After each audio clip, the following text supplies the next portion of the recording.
Hi everyone, I am Deepankar and welcome to my channel. आज मैं draw करने वाला हूँ कियारा अडवाणी को, जिन्होंने सबसे पहले एक्टिंग किया था धोनी द अनटोल्ड स्टोरी में, उसके बाद कबीर सिंह एंड नाउ शेरशाह में। शेरशाह में उनका आउटस्टैंडिंग परफॉर्मेंस के बाद अभी तो वो इंडिया का नेशनल क्रश बन चुका है। मैंने देखा सोशल मीडिया में कि हर कोई उनका एक पोर्ट्रेट ड्रॉ कर रहा है या फिर करने की कोशिश कर रहा है। मैंने भी सोचा चलो मैं भी एक पोर्ट्रेट ड्रॉ कर लेता हूँ और आप लोग के लिए एक अच्छा सा ट्यूटोरियल लाता हूँ, जिसको देखकर आप लोग भी चाहो तो एक पोर्ट्रेट ड्रॉ कर पाओ। आज का जो वीडियो है उसे एकदम आखिर तक जरूर देखना और अच्छे से सुनना कि कौन से शेडिंग टिप्स एंड ट्रिक्स मैं इस वीडियो में बताने वाला हूँ। वीडियो को चलो अब शुरू करते हैं, पर उसके पहले अगर आप लोग मेरे चैनल में नए हैं तो प्लीज मेरे चैनल को सब्सक्राइब कर देना and if you already did it then thank you. चलो जो ड्राइंग है वो स्टार्ट करते हैं।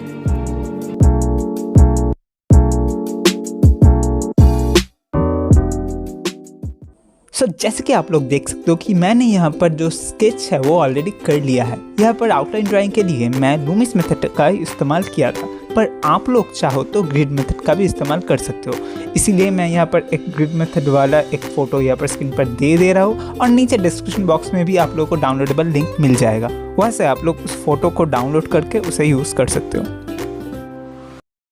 अब चलो जो शेडिंग है वो स्टार्ट करते हैं। जैसे कि मैं मेरे हर एक पोर्ट्रेट ट्यूटोरियल्स में बताता हूँ कि कोई भी पोर्ट्रेट में सबसे पहले आप लोग आँखों से शेडिंग स्टार्ट करो और इसके लिए 6B या 8B पेंसिल का इस्तेमाल करो, जैसे कि मैं यहाँ पर भी सेम कर रहा हूँ। सबसे डार्केस्ट एरिया के लिए 8B और जो थोड़ा कम डार्क है उसके लिए मैं यहाँ पर 6B का इस्तेमाल कर रहा हूँ। आँखों में सबसे डार्केस्ट जो आउटलाइंस है और जो आँख का प्यूपिल है उसको पहले कर लो और उसके आसपास का जो स्किन है उसमें सबसे जो ज़्यादा डार्क टेक्सचर है उसे एक आउटलाइन दे दो, उससे आप लोगों को बाद में आसानी होगा। मैं भी ऐसा कर रहा हूँ कि जो चिन का पोर्शन है उसका जो आसपास का डार्केस्ट एरिया है, जैसे कि बालों का कुछ पोर्शंस है, वो मैं कर ले रहा हूँ ताकि मुझे भी एक आइडिया मिल जाए कि हाँ मुझे इतने दूर तक ही शेडिंग करना है।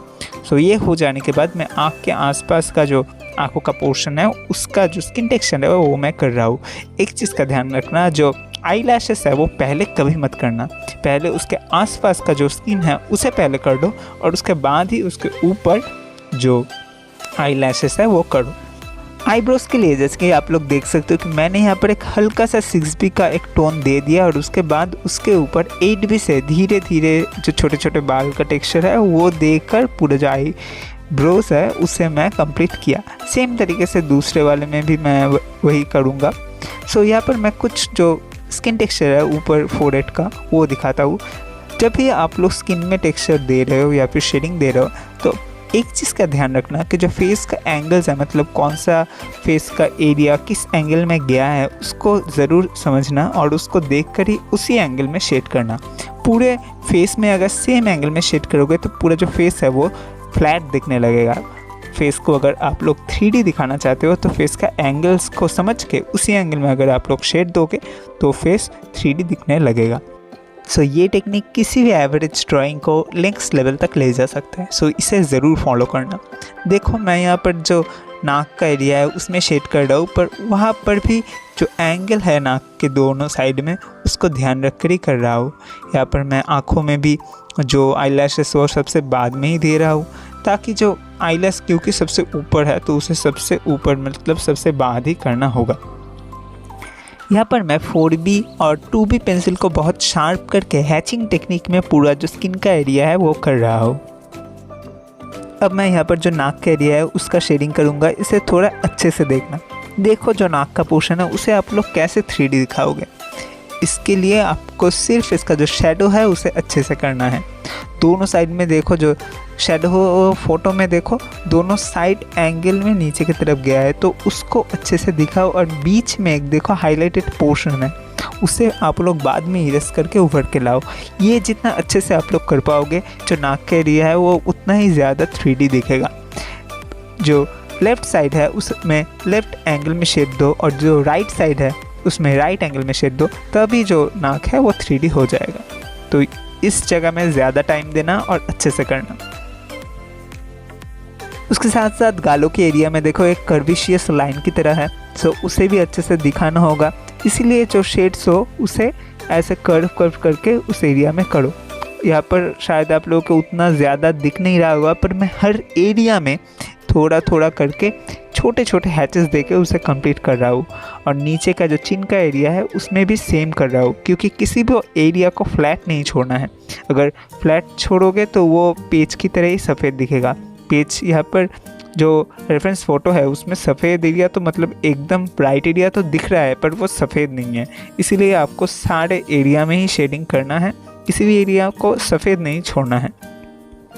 अब फेस में बाकी रह जाता है लिप्स। तो लिप्स के लिए आप लोग पहले बीच का जो लाइन है उसे अच्छे से कर लो और ऊपर एक फ्लैट टोन दे दो, और उसके बाद जो लिप्स में छोटे छोटे लाइंस की तरह टेक्सचर होता है वो उसके बाद करो। सेम करो नीचे के लिप्स के लिए, पर नीचे के लिप्स में थोड़ा हल्के करके करो, क्योंकि वहाँ पर हाईलाइट्स ज़्यादा रहता है, तो इसे ध्यान रखो। तो उससे भी जो लिप्स का एरिया है वो हो जाएगा।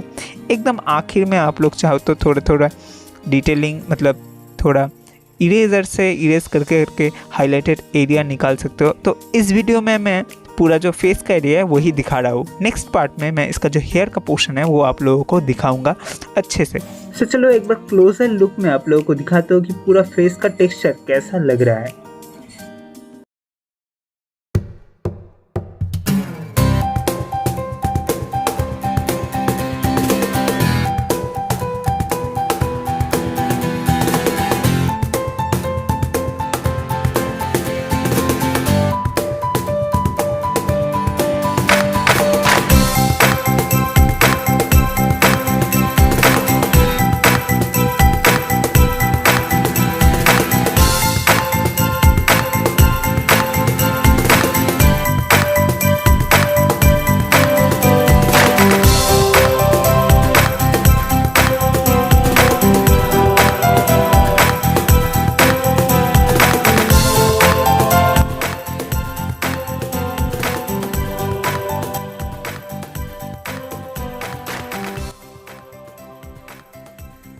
ये फर्स्ट पार्ट था जिसमें मैंने जो स्किन का पोर्शन है वो कंप्लीट किया और आप लोगों को अच्छे से समझाने की कोशिश की है।